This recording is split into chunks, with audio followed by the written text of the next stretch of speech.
नागपुर जिले के काटोल और नरखेड़ तहसील में मौसम के बदलाव से संतरे और फल बाग को भारी नुकसान हुआ है। हालांकि इसके लिए 48.31 करोड़ रुपए स्वीकृत हो चुके हैं, लेकिन अभी तक ये किसानों के खातों में जमा नहीं हो पाए हैं। इसके अलावा 9.58 करोड़ रुपयों की अतिरिक्त सहायता भी स्वीकृत नहीं की गई है। अब इस पर पूर्व गृह मंत्री अनिल देशमुख ने मुख्यमंत्री देवेंद्र फडणवीस को पत्र लिखकर इस सहायता राशि का तत्काल वितरण करने की मांग की है।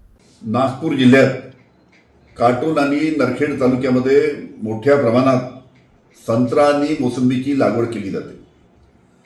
7 महिन्यापूर्वी नागपूर जिल्ह्यामध्ये मोठ्या प्रमाणात अतिवृष्टी झाली, त्याच्यामुळे मोठ्या प्रमाणात संत्रा आणि मोसंबीची फळगळ झाली। संत्रा आणि मोसंबी उत्पादक शेतकरी मोठ्या प्रमाणात अडचणीत आला आणि म्हणून या संत्रा उत्पादक शेतकऱ्यांसाठी आणि मोसंबी उत्पादक शेतकऱ्यांसाठी सरकारने मदत करावी यासाठी सलील देशमुख जे जिल्हा परिषद सदस्य आहे आणि त्यांनी संत्रा उत्पादक शेतकऱ्यांच्या बरोबर आंदोलन केलं, उपोषणाला बसले।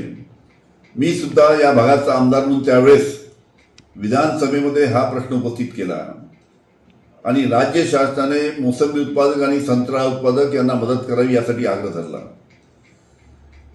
विधानसभेच्या निवडणुकीच्या पहिलेच राज्य शासनाने संत्रा उत्पादक शेतकऱ्यांसाठी काटोल नरखेड तालुक्यातील 50 कोटी रुपये मंजूर केले, पण आता 4 महिने होऊन सुद्धा अजून या 50 कोटी रुपयाचं वाटप संत्रा उत्पादक आणि मोसंबी उत्पादक शेतकऱ्यांना झालं नाही।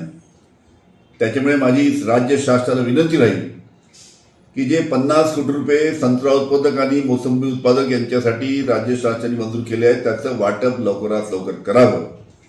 हे जर वाटप लवकरात लवकर केलं नाही तर परत आम्हा सर्व संत्रा उत्पादक शेतकऱ्यांना रस्त्यावर उतरल्याशिवाय दुसरा मार्ग राहणार नाही।